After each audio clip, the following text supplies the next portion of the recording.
The room remembers her better than I do. In the first hush of night, before the desert wind gathers its long, low breath and pushes it against the windows, the abandoned storage unit feels like a cathedral gutted of faith. A single bulb sways from an exposed beam, its filament coughing light in pulses as though reluctant to illuminate whatever truth lingers here. Dust floats in the air like old confessions, rising and falling in slow, deliberate spirals. Every corner fades to a shadow deeper than the last, as if darkness itself has been layered here over years of neglect. It is a place built of silence, and silence is the only thing I trust anymore. The concrete floor still carries faint chalk marks from some forgotten inventory, looping lines and faded numbers that look less like records and more like fossilized footsteps, belonging to someone I once knew, someone I once failed. My boots echo in the hollow space, each step a reminder that I walk not by duty but by memory, and memory has sharp teeth. The scent of rust clings to everything, the hinges, the shelving, even the air itself. Beneath it lies a colder smell, an old dampness, like something once living that has long since surrendered to time. I stand still, listening. It's strange how an empty room speaks to you, not with words but with the weight of absence. Here, in this narrow corridor between what I remember and what I cannot bear to recall, her name breathes against my thoughts like a draft slipping under a locked door. 22 years old. A girl who vanished into the Nevada heat in 2008, taking with her the last uncomplicated piece of my conscience. The case file was thin. The guilt it left me with was not. Tonight, the silence presses in, as if waiting for me to admit what I've avoided for 16 years, that I return not for justice, but for absolution. The unit is darker now, the bulb flickering with a jittery heartbeat. Shadows move across the warped wood of the walls in fractured segments, breaking like memories that never quite align. My fingers brush across the dust-coated metal shelves, tracing patterns I don't recognize, lines that curl into shapes almost organic. A spiderweb catches the light, each strand trembling with the smallest breath of air. It reminds me of handwriting, thin, delicate, almost too light to leave an impression. Outside, the desert night exhales, rattling the chain-link fence that hems in the property. The sound is faint, metallic, skeletal. It carries the echo of something unspoken, something unfinished. I close my eyes, letting the darkness knit itself around my thoughts, and I feel her absence like a bruise beneath the skin. Was never supposed to follow me into the years that came after. She was supposed to be found, or mourned, or forgotten. Yet here she lingers, woven into the quiet like a secret I keep telling myself I don't remember. But memory is a patient predator, and tonight it has cornered me. A distant hum from the highway seeps into the silence, a thin thread of the living world, just enough to remind me that I am not completely entombed. Still, the shadows tighten around my shoulders, coaxing out every buried thought. The room grows colder the longer I stand in it, though the desert air outside is warm enough to swallow me whole. It's as if this place preserves a different season of grief, a winter that seeped into its foundations and never thawed.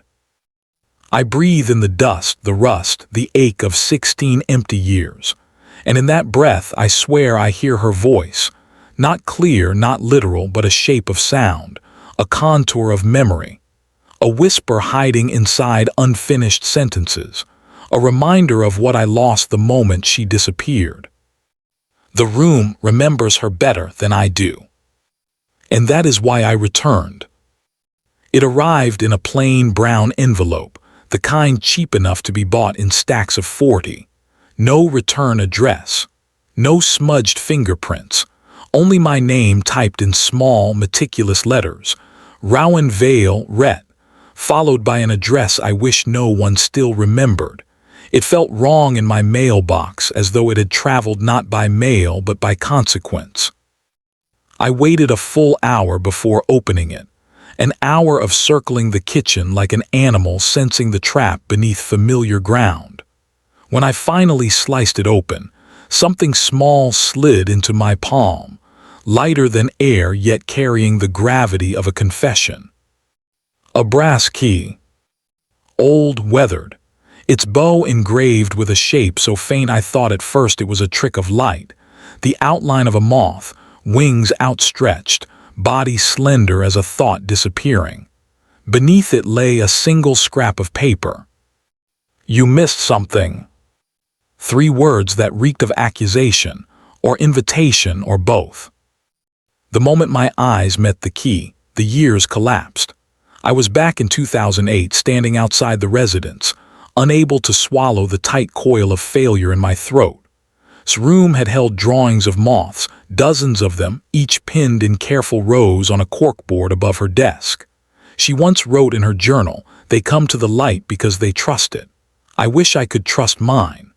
That line had followed me like a shadow, tugging at my thoughts whenever I tried to move past the dead ends of her disappearance. And now here was a moth carved into brass, like an emblem of everything I overlooked. I lift the key toward the dim light of my kitchen. Its surface glints in irregular patches, tarnished by time or perhaps by the hand that carried it last. Keys are symbols of access, of boundaries breached or preserved.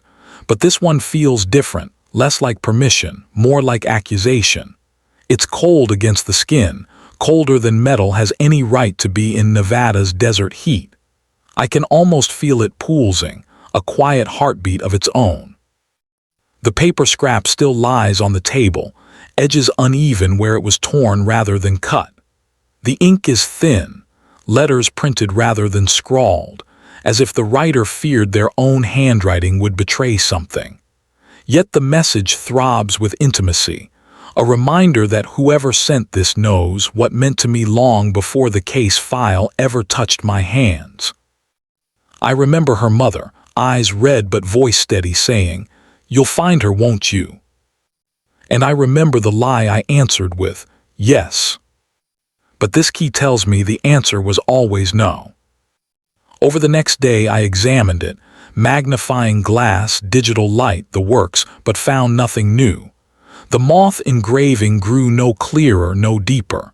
Still, I could not shake the sense that this object had not been lost for 16 years but guarded, kept, waiting.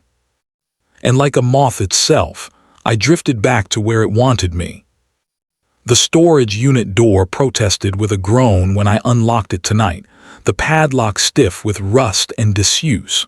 And there, inside the hollow darkness, the brass key burned against my palm, as if recognizing the space, as if it belonged to it.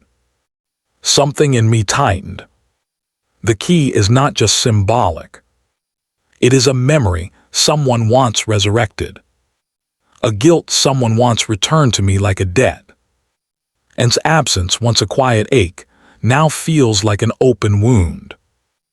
I tell myself I came back to the case because of duty, because a cold case deserves heat when something new surfaces, because a missing girl deserves more than a thin file gathering dust in the archives of a forgotten department. But the truth lies beneath that excuse, coiled like a serpent waiting for me to look it in the eye. I didn't return out of obligation. I returned because I never left. I've carried like a phantom limb for 16 years, felt her absence when I woke, sensed her unfinished story whenever night pressed too close. Even after I resigned, even after the badge grew heavy with disillusion, her name clung to the underside of my thoughts.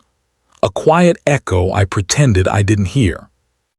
The envelope only ripped open a door I'd been leaning against all along.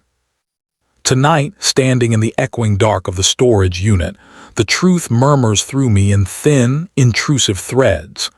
This was never just a case. It was a tether, a binding, and I have mistaken obsession for responsibility for so long the strands between them have knotted beyond untangling. The air hums with the electricity of memory. My flashlight beam slices through the dust, landing on a shelf where a cardboard box slumps in on itself. Its edges are frayed, its bottom bowed outward in a way that suggests recent disturbance. My pulse quickens, though I force myself to move slowly, like a man approaching his own confession. Inside the box are remnants of evidence long deemed irrelevant, old photographs, torn pages from notebooks, receipts curled by age. I recognize some. Others appear unfamiliar, as though they materialized while I wasn't looking. The boundaries of what I remember blur, smudge, shift.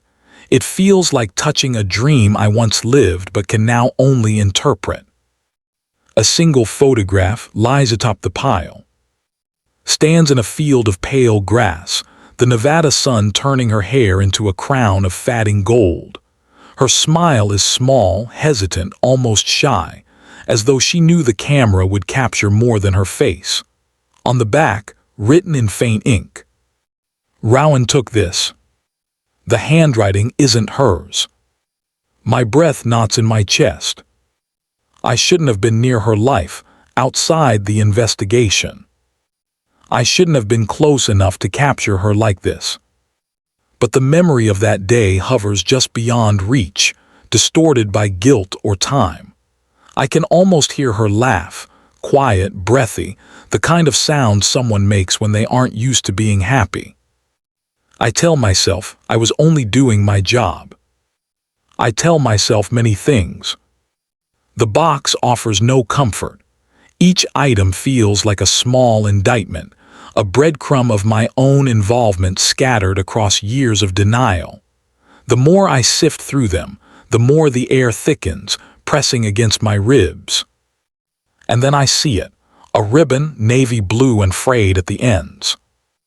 Wore it often, tied around her wrist or in her hair. She once said it reminded her of dusk, the hour she felt most herself. The ribbon now lies limp in my hand, stale with old dust and something else, something almost like the faint trace of perfume, a scent I haven't inhaled since the last day she was seen. My knees weaken. I should walk out. I should call this in. I should be the man I once claimed to be. But obsession is a quiet seduction, and tonight it wraps around my spine like a whisper. You're closer than you've ever been. Duty dissolves, logic frays. All that remains is the binding presence of the girl I couldn't save, and the terrifying suspicion that someone wants me to remember not her disappearance, but my part in it. In the suffocating dark of the storage unit, I feel the seams of my own memory begin to tear.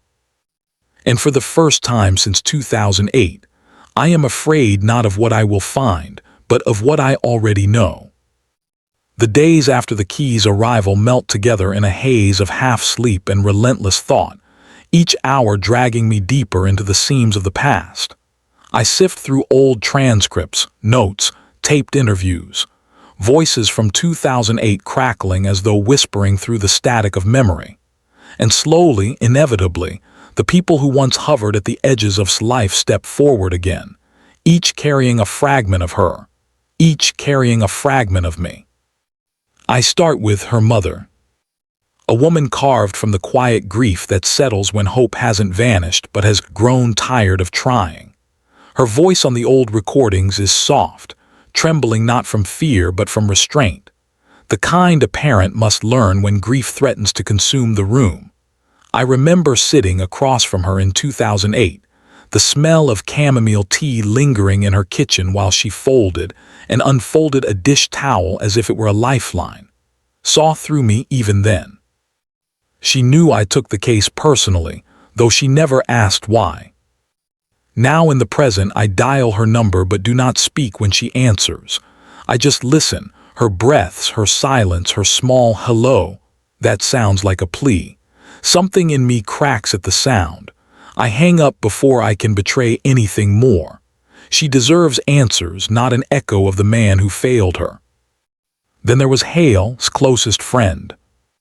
A quiet young man in 2008, barely 20, with eyes that guarded secrets but softened when he spoke of her. He had been protective of, not possessive, not jealous, just protective in a way that suggested he understood a part of her the rest of us missed. Always looked at me too long during interviews, as if weighing whether I had earned the right to search for her. A few weeks after the case went cold, he left Nevada. The address on file was old, maybe useless, but I try it anyway. The letter I send returns unopened, stamped in red, moving no forwarding address. But someone forwarded something to me, a key. And some ghost of the past knows where to find me. The third person drifts into my thoughts reluctantly, someone I've tried not to think about for years. Wynn's therapist. She had a presence like candlelight, soft, flickering, yet able to illuminate more than she intended. Her sessions were protected by confidentiality, but always found ways to tell me just enough without violating ethics. "Is it trying to understand her darkness?" she once said, eyes fixed on a framed print of a winter forest behind me. "Sometimes fear is not of being harmed, Rowan. Sometimes it is of being seen." I remember the way she said my name, as if she already suspected the way clung to my attention, as if she feared what that meant. Now when I search for her online, I find little. An article published 5 years ago, a clinic address marked temporarily closed. It feels intentional, as though she has been stepping backward out of the world, one careful footprint at a time. These 3 people form a triangle around my memories, each point pulling me in a different direction. Their emotional gravity distorts the truth until I can no longer tell which details are evidence and which are the projections of the man I used to be. Late one night, while reviewing transcripts, I find a line spoken by during a second interview. "She trusted you more than she trusted anyone, Detective Vale. Maybe that's the problem." I pause, rewind, listen again. His tone is flat, almost resigned. I remember brushing the line off as youthful frustration. Now it burrows into my spine. Charlotte, the only colleague I ever confided in, once accused me of going beyond what was appropriate. "She's a witness," she warned. "Not your responsibility. Don't turn her into a reflection of whatever you're trying to fix in yourself." Maybe she was right. Maybe everyone saw something I refused to. The more I revisit the people who surrounded, the more their words begin to feel like gentle indictments, each hinting at a boundary I blurred long before the case froze. Their recollections press against the corners of my mind, illuminating cracks where I assumed there were walls. This unresolved sorrow, this wary bitterness, this clinical caution. Each speaks with the quiet authority of someone who watched me orbit's disappearance with more devotion than justice required. And while none of them are physically present in the room with me, their shadows are. They tighten around me whenever I close my eyes. They breathe behind me whenever I review evidence. They whisper doubts into the spaces where truth should be. It is uncanny how the missing girl shapes the living long after she is gone. But what unsettles me more is how they all seem to understand that I was not merely investigating's disappearance. I was, in some way, a part of it. Their voices form a chorus inside the dim halo of my thoughts, each one carrying a weight I can no longer ignore. Perhaps that is why the key found me after 16 years. Perhaps someone believes I already know where it leads. Evidence is supposed to ground you. It is supposed to offer solidity where memory falters, where emotion distorts, where human testimony cracks under its own weight. But the clues I find in the storage unit, in old boxes, in half-forgotten folders scattered across my home, they seem less like anchors and more like mirrors. Each item reflects something back at me, a fear, A flaw, a truth I've been avoiding. It begins with the photographs. Dozens of them, some official, some personal, some I don't remember taking. They lie on the table in uneven stacks, edges curled, colors fading into a palette of desert brown and sun-scoured white.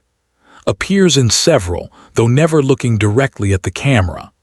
Always in profile, always in motion, always caught as though she sensed my gaze a second too late. One photograph unsettles me most.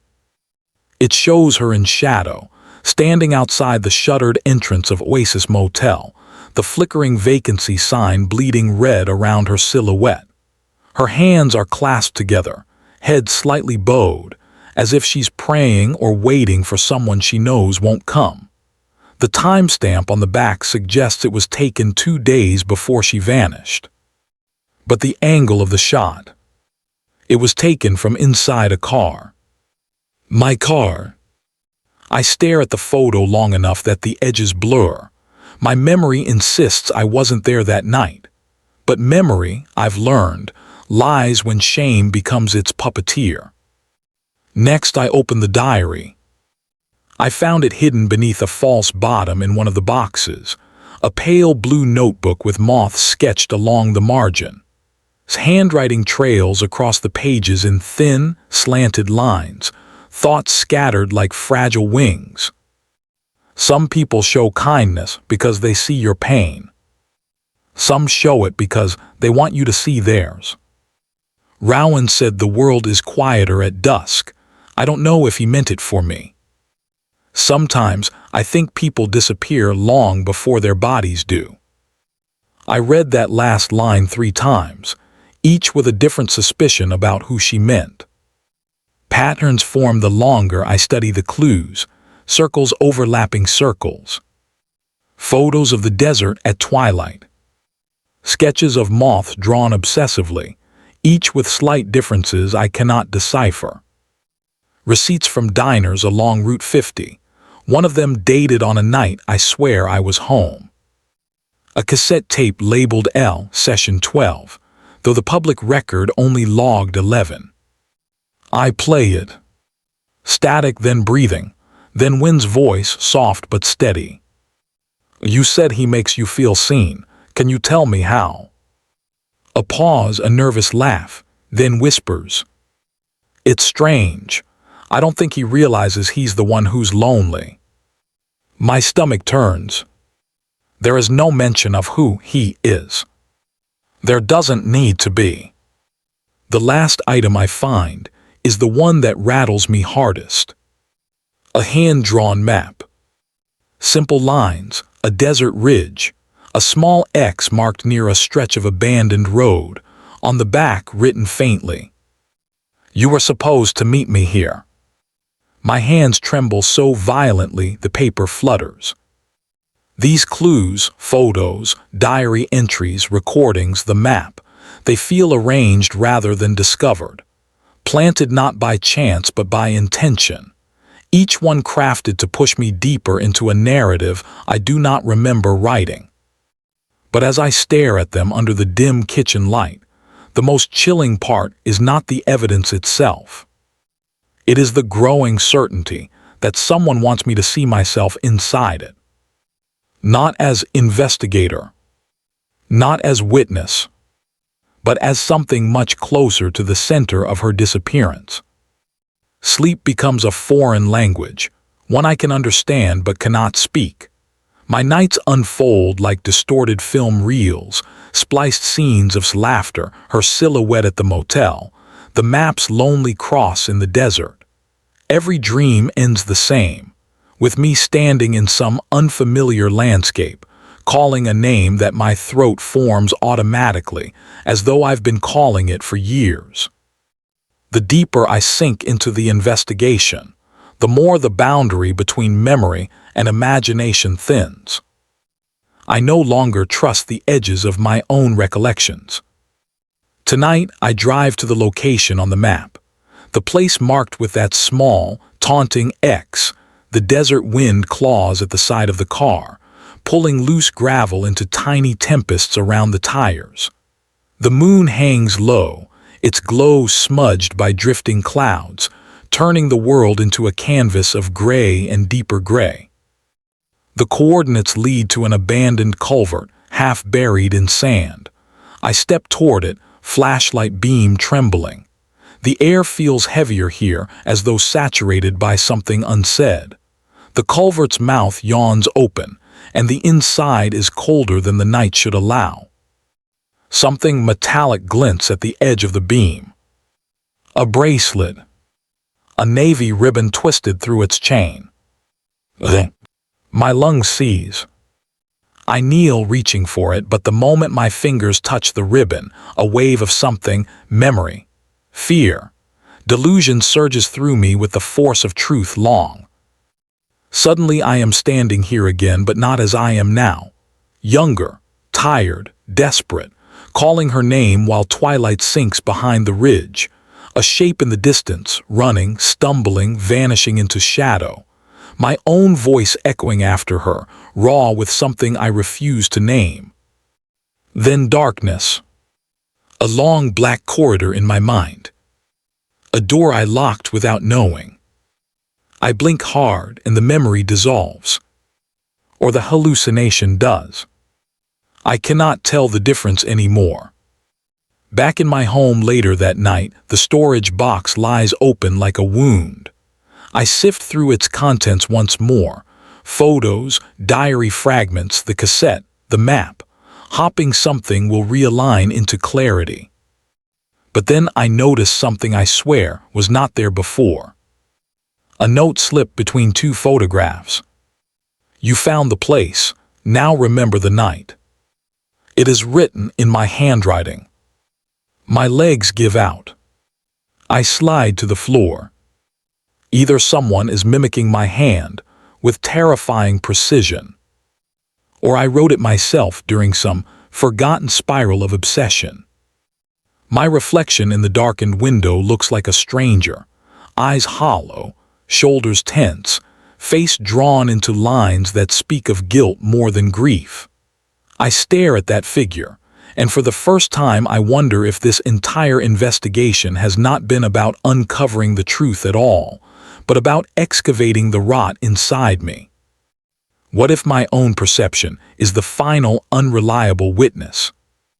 What if the clues lead not to, but to the version of myself I buried to survive her disappearance? In the half-light of my ruined kitchen, the world blurs. My memory blurs.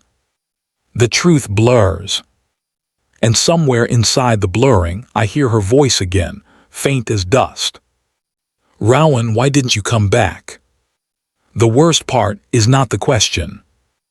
It's the possibility that the answer is buried in a memory I've spent 16 years refusing to face. Dawn leaks across the desert in pale streaks, thin as scars. I stand outside the storage unit one last time, the brass key cold in my pocket, its moth engraving worn smooth from the hours I've spent turning it over in my hands. I unlock the door and step inside. The final confrontation is not with evidence or suspects or revelations. It is with myself. The light flickers overhead, bathing the room in a colorless haze. Dust swirls upward as if disturbed by something unseen. The box lies open at my feet, its contents strewn like broken thoughts across the concrete floor. I kneel beside the box and gather the items carefully. Photographs, ribbon, map, tape, diary. Not as an investigator, but as a man finally surrendering to the truth he feared to uncover. I close my eyes. Memory comes, not as a clear film, but as overlapping whispers, calling me from the edge of dusk. My voice, gentle, then firm, then pleading. Her stepping back from me, tears bright in the dying light. My hand reaching, not to harm, but to stop her from disappearing into herself. Her wrenching away. A stumble. A fall.